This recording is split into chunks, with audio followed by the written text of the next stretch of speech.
வணக்கம். உங்கள் வாழ்க்கையில் எப்போதாவது இப்படி நடந்திருக்கா?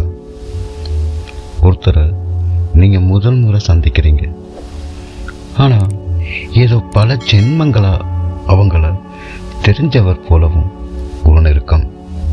அதே சமயம் சிலரை பார்த்தாலே ஒருவித பயம், ஒருவித வெறுப்பு. அவர்கள் உங்களுக்கு எந்தவித தீங்கும் செஞ்சிருக்க மாட்டாங்க, ஆனாலும் மனதிற்குள் ஏதோ அவங்க மேலே ஒரு பயம், சற்று விலகியே நிற்கணும் என்ற ஒரு உணர்வு. ஏன் சில மனுஷங்களை நம்ம வாழ்க்கையில் புயலாக வராங்க? ஏன் நம்ம எதிர்பாராத நேரத்தில் சிலர் நம்ம லைஃப்பை மாற்றிட்டு போயிடுறாங்க? அதே மாதிரி ஏன் வந்த வேகத்தில் திரும்பி போயிடுறாங்க? இதெல்லாம் தற்செயலாக நடக்குதா, இல்லை இதற்கு பின்னால் ஏதாவது ஒரு ரகசிய கணக்கு எதுவும் இருக்குதா? ஆம் உறவுகளே, இன்னைக்கு நாம் பேச போகிறது கர்மா மற்றும் உறவுகள். உங்கள் வாழ்க்கையில் இன்னைக்கு இருக்கும் ஒவ்வொரு நபருக்கு பின்னாலேயும் ஒரு ஆன்ம ஒப்பந்தம், சோல் கான்ட்ராக்ட் அப்படின்னு ஒன்று இருக்குது. அது என்னங்கிறத பற்றி தான் இந்த காணொலியில் முழுசாக பார்க்க போகிறோம். சப்ஸ்கிரைப் செய்யாத உறவுகள் சப்ஸ்கிரைப் செஞ்சுக்கோங்க. வாங்க காணொலிக்குள்ளே போகலாம்.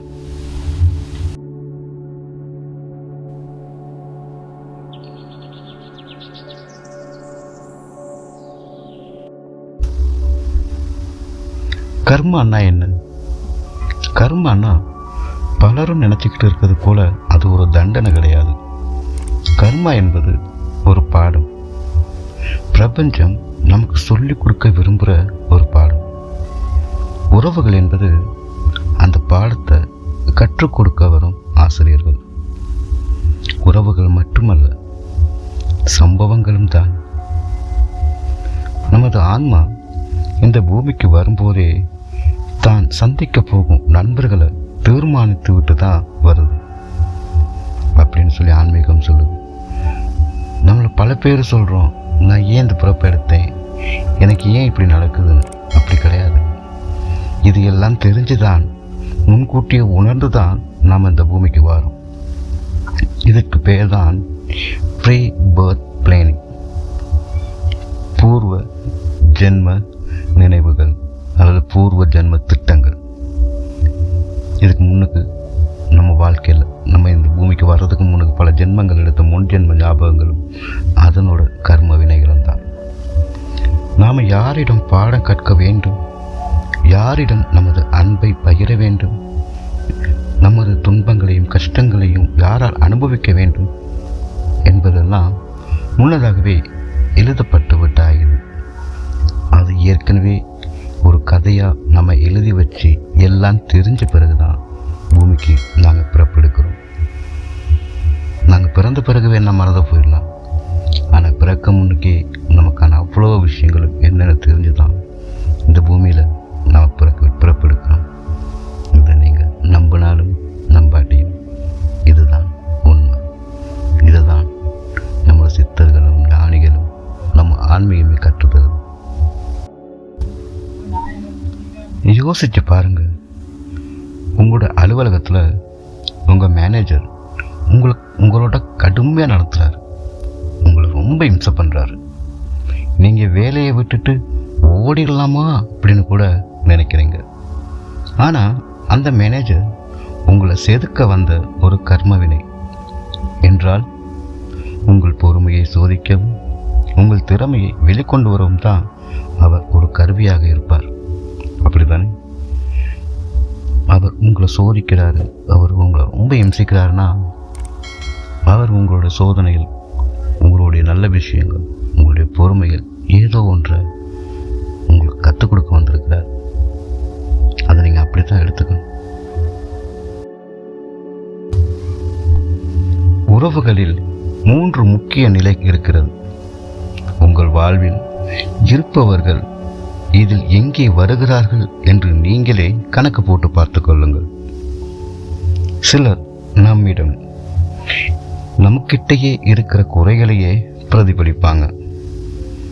உங்களுக்கு கோபம் அதிகம் என்றால் உங்களை இன்னும் கோபப்படுத்தும் ஒரு நபர் உங்கள் வாழ்வில் வருவார். அவர் உங்களை நோகடிக்க வரல, உங்களிடம் கோபம் இருக்கிறது, அதை சரி செய் என்று காட்ட வந்த கண்ணாடி. அவர் உங்களையே ரிஃப்ளெக்ட் பண்ணுவார். உங்களுக்கு என்னெல்லாம் உணர்வுகள் இருக்கோ, கோபம் இருக்கோ, அதை அவர் உங்ககிட்ட ட்ரிகர் பண்ணுவார்.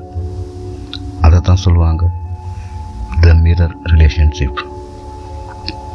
அதே போல் கடனை தீர்க்கிறதுக்கு சில உறவு முறைகள் வரும். கர்மிக் டெப்ட்னு சொல்லுவாங்க. முன்ஜென்ம கடன்கள். முந்தைய பிறவிகளில் அல்லது கடந்த காலத்தில் நாம் ஒருவருக்கு செஞ்ச நல்லதோ கெட்டதோ இந்த முறை அவங்க நம் வாழ்க்கையில் வருவாங்க, அதை நமக்கு திருப்பி தருவாங்க. அதிகப்படியான அன்பு அல்லது அதிகப்படியான வழியை திருப்பி தருவார்கள். நீங்கள் இப்போ யோசிச்சு பாருங்க, நீங்கள் அனுபவிக்கிற சந்தோஷத்துக்கும் துக்கத்துக்கும் வேறு யாரும் காரணம் இல்லை, நீங்கள் தான். நாம் இப்போவோ செய்துவிட்ட ஒரு செயல், அந்த செயல் நல்லதாகவோ கெட்டதாகவோ இருக்கலாம், ஆனால் பலன் வந்து தானே ஆகணும். அதே மாதிரி மோட்டிவேஷனல் ரிலேஷன்ஷிப்.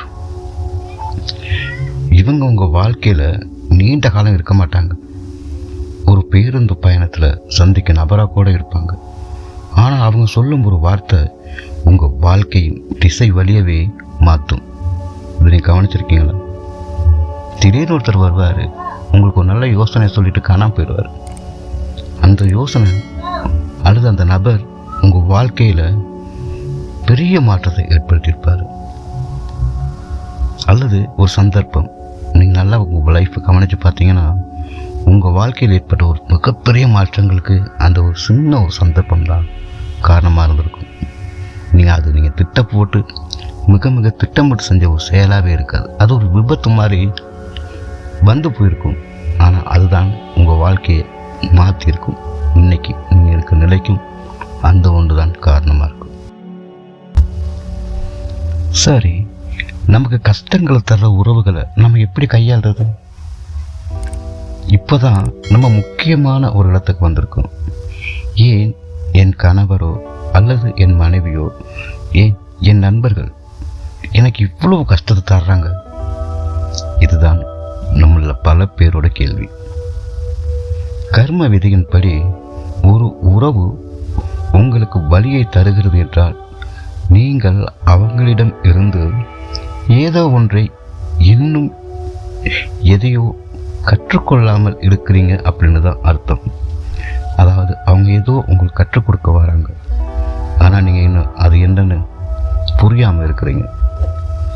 அந்த பாடத்தை அவங்க உங்களுக்கு கற்றுக் கொடுக்கும் வரை, நீங்கள் கற்றுக்கொள்ளும் வரை அந்த நபர் உங்கள் வாழ்க்கையை விட்டு விலகவே மாட்டார்.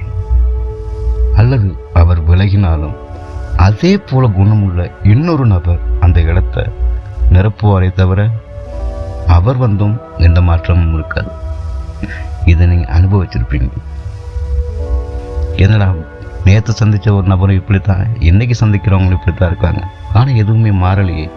காரணம் அதுதான், நாம் ஏதோ ஒன்று எங்கேயோ மிஸ் பண்ணுறோம். இதை மாற்றுறதுக்கு ஒரே வழி, நீங்கள் அந்த மாதிரி ஆட்கள்கிட்ட எதிர்ப்பு பாட்டுங்க. டிஃபென்ஸ் மோட்டில் இருக்காதீங்க. அந்த நபர் ஏன் அப்படி செய்கிறார் என்பதை விட அந்த சூழ்நிலை உங்களுக்கு என்னத்தை சொல்லித்தருது அப்படின்னு பாருங்கள்.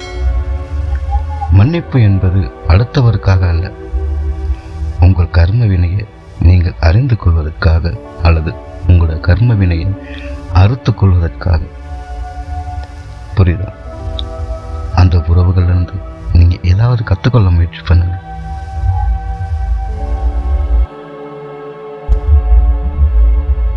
இன்னைக்கு உங்கள் கண்களை மூடி யோசிச்சு பாருங்க. உங்களை அதிகம் காயப்படுத்திய நபர் உங்களுக்கு என்னத்தை கற்றுக் கொடுத்தாரு அப்படின்னு பொறுமையாக யோசிச்சு பாருங்க. ரொம்ப பொறுமையாக அமைதியாக இருந்து யோசிச்சு பாருங்க. தன்னம்பிக்கைவா இல்லை நோ சொல்லு அப்படிங்கிற ஒரு துணிச்சலையா? எல்லாத்துக்கும் நோ சொல்றதும் ஒரு மிகப்பெரிய தைரியம். ஸோ அவர் உங்களுக்கு எதை கற்றுக் கொடுத்தாரு? உறவு என்பது ஒரு வழி பாதை கிடையாது, அது ஒரு வட்டம். நாம் எதை விதைக்கிறோமோ அதை நாம் அறுவடை செய்கிறோம். அவர் உங்கள் கர்மாவை தீர்க்கவோ உங்கள் கர்மாவின் பலனாகவோ மட்டுமல்ல, உங்களுக்கும் அவங்களோட கர்மாவின் மீது ஒரு தொடர்பு இருக்கு. கர்மாங்கிறது கிவ் அண்ட் டேக் பாலிசி. அவர் மட்டும்தான் உங்கள் கர்மனை வினையாவோ உங்களுக்கு தொல்லையாவோ இல்லை சந்தோஷமான ஒரு நபராவோ வர்றாரு அப்படின்றது அர்த்தம் கிடையாது. நீங்களும் அவங்க வாழ்க்கையில் எந்த விதமான பாதிப்பை ஏற்படுத்துறீங்க அப்படிங்கிறதையும் பொறுத்தது தான் கர்மா. நீங்களும் அதே போல் இன்னொருத்தர் லைஃப்பில் போனாலும் அவங்களோட கர்மா எப்படியோ உங்கள் கர்மாவுக்கும் அவங்க கர்மாவுக்கும் ஏதோ தொடர்பு இருக்கிறதா தான் நான் எடுத்துக்கொள்கிறேன். சரி, இந்த வீடியோ உங்களுக்கு பிடிச்சிருந்தா லைக் பண்ணுங்கள், சப்ஸ்கிரைப் பண்ணுங்கள், நண்பர்களோட ஷேர் பண்ணுங்கள். மீண்டும் அடுத்த பாகத்தில் சந்திக்கலாம். இதன் தொடர்ச்சியை